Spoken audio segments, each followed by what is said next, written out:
UI UX Python నేర్చుకోండి, లక్షలు సంపాదించండి. Join quality thought.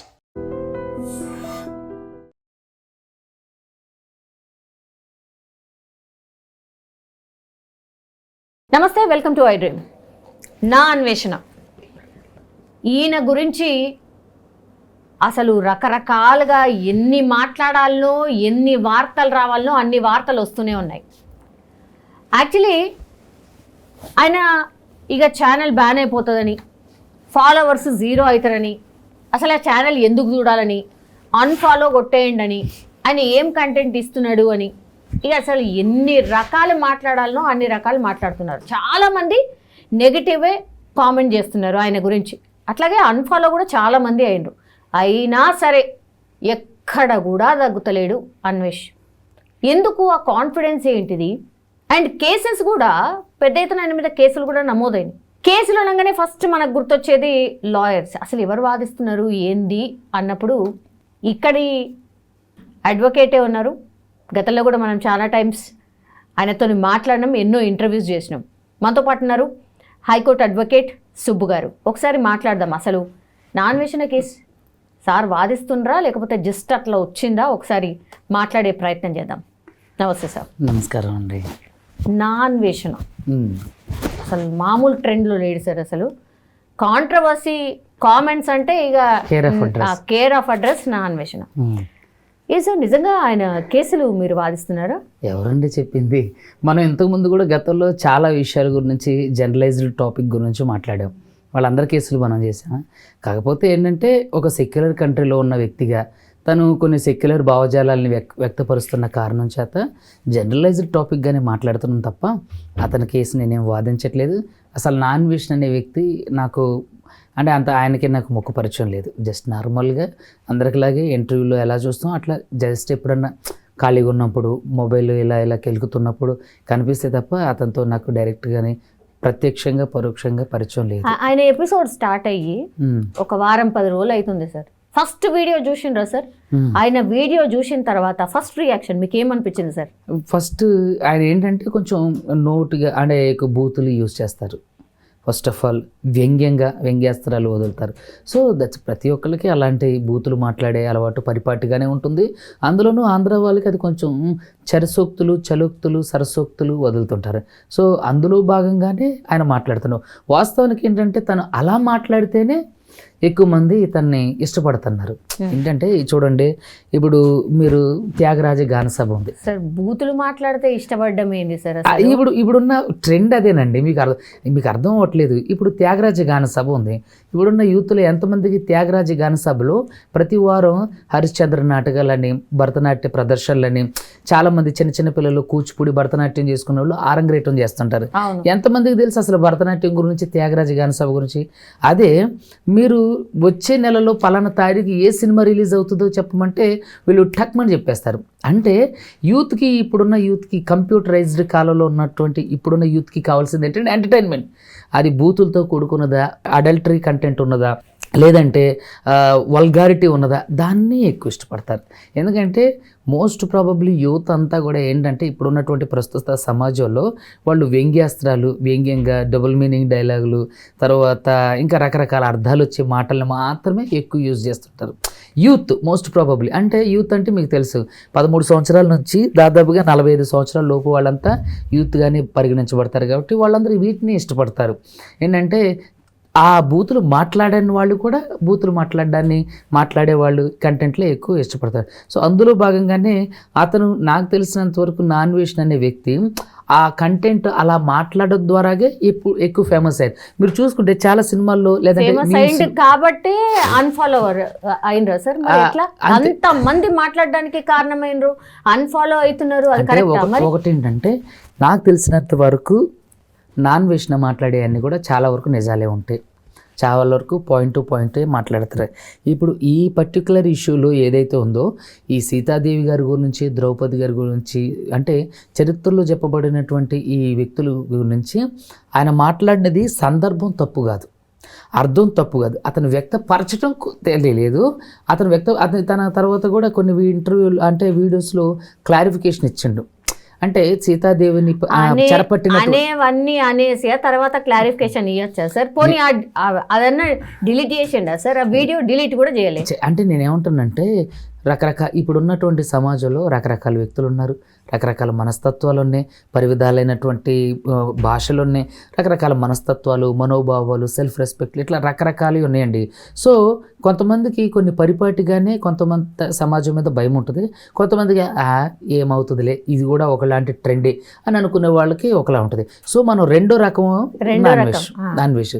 అయితే ఇక్కడ నేనేమంటానంటే తను మోస్ట్ ప్రాబబ్లీ రేపుల గురించి కానీ తర్వాత బెట్టింగ్ యాప్లు కూడా మీరు చూసుకున్నట్లయితే నాన్ వేసిన మాత్రమే బెట్టింగ్ యాప్స్ని ప్రమోషన్ చేసిన వాళ్ళ మీద కేసులు కానీ చాలా మందిని సేవ్ చేసిండు. తెలంగాణలో ఒకే సంవత్సరంలో 1000 మంది పైగా చనిపోయారు, ఎంతోమంది బాధితులయ్యారు. సో ఎంతోమంది తమ జీవితాలు అంటే సంపాదించుకున్న కొంచెం కూడా కోల్పోయిన వాళ్ళు ఉన్నారు. ఈరోజు అన్వేష్ చేసినటువంటి ఏదైతే ఆ ఉద్యమం ఉందో అది మంచి పని. సో మరి అలాంటి మంచి పని చేసిన వ్యక్తిని ఆ రోజు హీరో అన్నప్పుడు కావాలని తిట్టలేదు, పొరపాటున అనలేదు, లేదంటే బూతు మాటలు అలాంటి కావాలని వీళ్ళని రేప్ చేశారని వాళ్ళని అది చేశారని అనలా. చెరపట్టబోయిండు అని అనబోయి రేప్ చేయండి అన్ని చెరపట్టబోయి ఇలా చనిపోయారు అనబోయి రేప్ చేయబోయారు. ఈ రేప్ అనే పదం వాడటం అక్కడ పెద్ద కాంట్రవర్సీ అయింది. ఇక్కడ ఎవరిని అతను కించపరిచినట్టు అంటే ఇప్పుడు అతని వ్యక్తీకరణ ఆ విధంగా ఉండుండొచ్చు, కానీ ఆయన భావజాలం మాత్రం అది కాదనేది నా ఉద్దేశం. ఇప్పుడు అతను చెప్పినట్టు రేపులు జరుగుతాయి అని అన్నాడు. వాస్తవానికి ఎన్సీఆర్బీ రిపోర్ట్ నేను చెప్పేది కదా, అడ్వకేట్ సుబ్బు చెప్పేది కాదు, ఎన్సీఆర్బీ రిపోర్ట్ ఉంది. ఎన్సీఆర్బీ రిపోర్ట్లో అట్రాసిటీ కేసులు ఉన్నాయి, తర్వాత రేప్ కేసులు ఉన్నాయి. దాదాపుగా 60,000కు పైగా ఒక సంవత్సరంలో అంటే ఆయా రేషియోలో అవుతున్నాయి. తర్వాత చాలామంది అట్రాసిటీస్కి గురైన వాళ్ళు ఉన్నారు. దళితుల మీద దాడులు జరిగినాయి, క్రైస్తవుల మీద దాడులు జరిగినాయి, ముస్లిం మైనారిటీస్ మీద దాడులు జరిగినాయి. మరి ఎంతమందికి న్యాయం చేశారు? అరే బిల్కిస్ బాను కేసులో రేప్ చేసినటువంటి రేపిస్టుల్ని వాళ్ళేదో గొప్ప ఘనకార్యం చేసి దేశానికి మెడల్ తెచ్చిన వాళ్ళలాగా వాళ్ళకి దండలేసి వాళ్ళని జైలు నుంచి తీసుకొచ్చినటువంటి దేశంలో ఉన్నాం మనం. నేనేమంటానంటే మానవ అక్రమ రవాణాలో భారతదేశం మొదటి ప్లేస్ ఉంది తెలుసా మీకు? విమెన్ ట్రాఫికింగ్లో, రేపుల్లో కూడా. నేనేమంటానంటే మన భారతదేశం గురించి మనం గర్వంగా చెప్పుకోవాలి. నేను భారతీయుడిని అయినందుకు నేను చాలా గర్వపడతాను. కానీ చాలామంది ఎవరైతే ఈ హిందుత్వ భావజాలం ముసుగు కప్పుకొని అనేకమైనటువంటి అరాచకాలు చేస్తున్నారో వాళ్ళని వెనకేసుకొచ్చే కోవలో ఈ కరాటే కళ్యాణి గారు, ఈ కరుణాకర్ సుగ్న, తర్వాత అతను రాధా మనోహర్ దాస్, ఇలాంటి వాళ్ళు కొంతమంది ఒక పెయిడ్ ఆర్టిస్ట్లా యాక్ట్ చేస్తున్నారని నా ఉద్దేశం. ఇప్పుడు కరాటే కళ్యాణి గారు ఇతని మీద కేసులు పెట్టి ఎఫ్ఐఆర్లు చేయించినప్పుడు మరి కరాటే కళ్యాణి గారి మీద కూడా కేసులు ఎఫ్ఐఆర్లు ఉన్నాయి. మరి ఆవిడ బ్యాంక్ అకౌంట్లు కూడా సీజ్ చేయాలి కదా, ఆవిడకి సంబంధించినటువంటి ఏదైనా ఛానల్స్ ఉంటే కూడా బ్లాక్ చేయాలి కదా.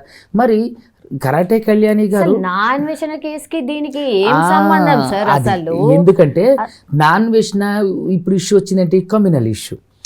ఈ రాధా మనోహర్ దాస్ గారి మీద కూడా కమ్యూనల్ కేసులేని తనలో నాన్ వేషణ ఎట్లయితే మాట్లాడిండో అట్లా ఎవరైనా మాట్లాడిండ్రా? అది నేనేమంటానండి, నాన్ వేషణ అందుకే రియాక్షన్ ఇట్లుంది. ఏమండి దానికంటే అసహ్యమైన పదజాలం వాడిండు.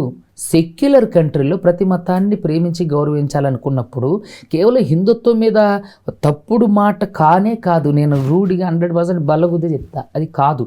ఆయన వ్యక్తీకరించడం తప్పు చేసిండు, కానీ తన వ్యక్తిత్వంలో అది తప్పు కాదు. సో నేనేమంటున్నానంటే మరి అది తప్పు అయినప్పుడు ఇవన్నీ కూడా తప్పు కిందకి తీసుకొచ్చి వాళ్ళని కూడా ఇలాగే శిక్షించాలి. అన్వేషణని శిక్షిస్తే ఖచ్చితంగా వీళ్ళని కూడా శిక్షించాలి. అందరికీ సమన్యాయం పాటించాలి. ఆర్టికల్ 14 చట్టం ముందు అందరూ సమానమే. అలాంటప్పుడు వీళ్ళందరూ కూడా చట్టం ముందుకు రావాలి. అందరూ ఇప్పుడు కరాటే కళ్యాణి గారి మీద కేసులేని, మరి ఆవిడ మీద ఏం యాక్షన్ తీసుకుంటున్నారు? అది ఎందుకు బయటికి రావట్లేదు? ఆవిడ అకౌంట్లో కూడా ఫ్రీజ్ చేయాలి. ఆవిడకి ఎక్కడి నుంచి వస్తున్నాయి డబ్బులు? ఇప్పుడు నాన్ వేషన్ అంటే దేశదిమ్మర్లాగా అన్ని దేశాలు తిరుగుతుండు కాబట్టి, ప్రపంచ యాత్రికుడు కాబట్టి అతనికి యూట్యూబ్ నుంచి యాడ్స్ నుంచో ఎక్కడెక్కడి నుంచో వస్తాయి. మరి కరాటే కళ్యాణి గారికి ఎక్కడి నుంచి వస్తున్నాయి? రాధా మనోహర్ దాస్ గారికి ఎక్కడి నుంచి వస్తాను? నేను కరుణాకర్ సుగ్నకి ఎక్కడ గతంలో కూడా మీరు కరాటే కళ్యాణ్ గారు కరుణాకర్ సుగ్న తర్వాత లలిత్ మీద ఆరోపణలు చేశారు, దారుణమైన ఆరోపణలు. వీళ్ళు శివశక్తి పేరు చెప్పుకొని డబ్బులు వసూలు చేస్తున్నారు, బెదిరిస్తున్నారు అని చెప్పి. మరి వాళ్ళ మీద ఏం యాక్షన్ తీసుకున్నారు? కనీసం వాళ్ళ మీద ఎఫ్ఐఆర్ అయిందా? మరి ఇవన్నీ ఎక్కడ పోయినాయి? అంటే ఒక వ్యక్తిని టార్గెట్ చేసి తను ఇలా అన్నాడు అని చెప్పేసి పొలోమంటూ గుంపుగా వచ్చి మీద పడిపోతే నేనేమంటున్నా, సార్ మాట్లాడిండు, సరే వచ్చిన తర్వాత సారీ చెప్పాలి కదా, ఎక్కడ సారీ చెప్పిండి సారీ చెప్పిన తర్వాత దాని కొనసాగింపుగా మళ్ళీ ఏదో ఒకటి నేను వదిలిపెట్టాను, నేను అది చేస్తా ఇది చేస్తా అట్లా మాట్లాడచ్చా సార్? నేనేమంటానంటే వాడు వీడు అనొచ్చా సార్? గరికపాటి ఆయన గురించి కూడా ఏమండి, ప్రతి ఒక్కరికి ఏంటంటే హృదయ శుద్ధి అంటే మనసు ప్రశాంతత లేని బ్రతుకులు ఇవన్నీ కూడా ఏంటంటే ప్రతి విషయంలో ఇప్పుడు రాధా మనోహర్ దాస్ని ఆత్మవిమర్శన చేసుకోమనండి.